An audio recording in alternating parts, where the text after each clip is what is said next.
শোণিতপুৰ জিলাৰ অন্তৰ্গত ঢেকিয়াজুলিত আজি আদিবাসী ৩৬ অনুসূচিত জনজাতি ঐক্য মঞ্চ অসমৰ এখনি সাংগঠনিক সভা অনুষ্ঠিত হয়। উল্লেখ্য যে অসমত বসবাস কৰা আদিবাসী লোকসকলৰ ভূমি পট্টা প্ৰদান আৰু জনজাতিকৰণৰ সন্দৰ্ভত উক্ত সাংগঠনিক সভাত বিস্তৃতভাৱে আলোচনা কৰা হয়। আদিবাসী ৩৬ অনুসূচিত জনজাতি ঐক্য মঞ্চৰ কেন্দ্ৰীয় সভাপতি ডক্টৰ বাণেশ্বৰ মিৰ্ধাই সভাপতিত্ব কৰা সাংগঠনিক সভাখনত সদৌ অসম আদিবাসী ছাত্ৰ সন্থাৰ কেন্দ্ৰীয় নেতা নুৱাজ বাৰ্লাৰ লগতে অন্যান্য সংগঠনৰ বিষয়ববীয়াসকল উপস্থিত থাকি নিজৰ নিজৰ মতামত আগবঢ়ায়। সভাৰ অন্তত সংবাদ মাধ্যমত মন্তব্য সংগঠনৰ নেতৃত্বৰ।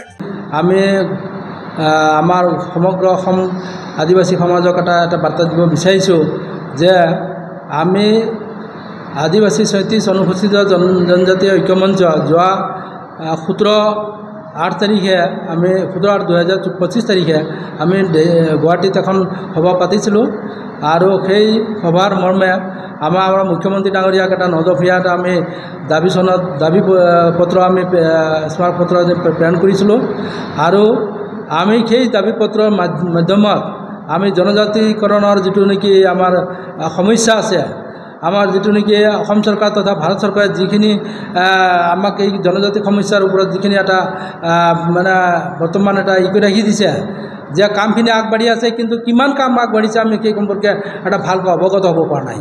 তো সেইটো সম্পৰ্কে আমি আমাৰ সমাজখিনি আজি জাগি উঠিছে। আমাৰ ছাত্ৰ সংগঠনসকলেও যথেষ্ট আজি মানে উগ্ৰতাভাৱে তেওঁলোকে কিছুমান আহিছে, দাবী তুলি আছে চৰকাৰৰ ওচৰত।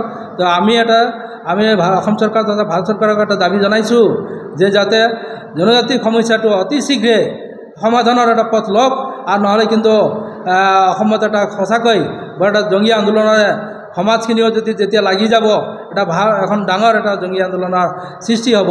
আমি সেইটো গণতান্ত্ৰিক পেটাৰ্ণত আমি আগবাঢ়ি গৈ আছোঁ আৰু এই গণতান্ত্ৰিক পেটাৰ্ণত আমি জনজাতিকৰণৰ ব্যৱস্থাটো আমি চৰকাৰৰ পৰা পাব বিচাৰিছোঁ।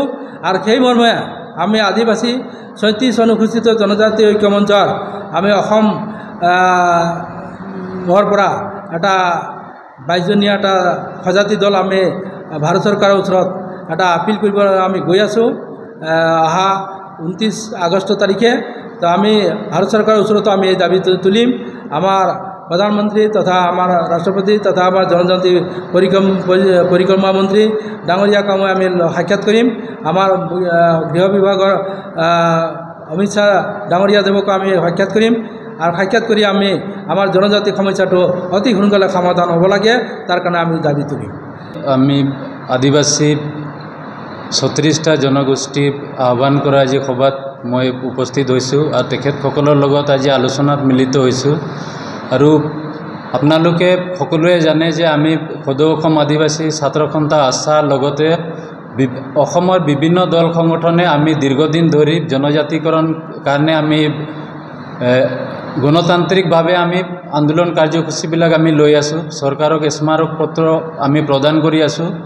ইয়াৰ স্বত্তেও আজি অসমৰ মাননীয় মুখ্যমন্ত্ৰী ডক্টৰ হিমন্ত বিশ্ব শৰ্মা ডাঙৰীয়া জনজাতিকৰণৰ ক্ষেত্ৰত যি পদক্ষেপ গ্ৰহণ কৰিব লাগিছিলে, যেনেকৈ তীব্ৰ গতিত যেনেকৈ জনজাতিকৰণৰ যি সমস্যা আছে তাক সমাধান কৰিব লাগিছিলে, কিন্তু আমি দেখা পাইছোঁ আমি অসমত বিজেপি চৰকাৰ দুটাকৈ কাৰ্যকাল এতিয়া 2026ত শেষ হ'ব, কিন্তু আমি জনজাতিকৰণৰ যি সমস্যা সেই সমস্যাসমূহ আমি সমাধানৰ যি প্ৰক্ৰিয়া আগবাঢ়িব লাগিছিল সেই প্ৰক্ৰিয়াটো আমি আগবঢ়া দেখা নাই।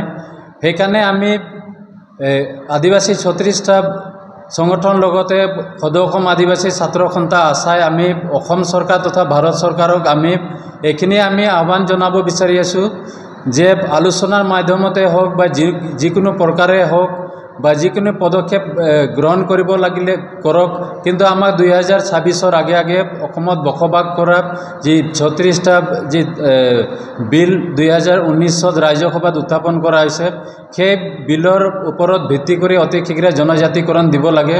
অন্যথা আমি সদৌ অসম আদিবাসী ছাত্ৰ সন্থা ইতিমধ্যে আন্দোলন কাৰ্যসূচী অব্যাহত হৈ আছে।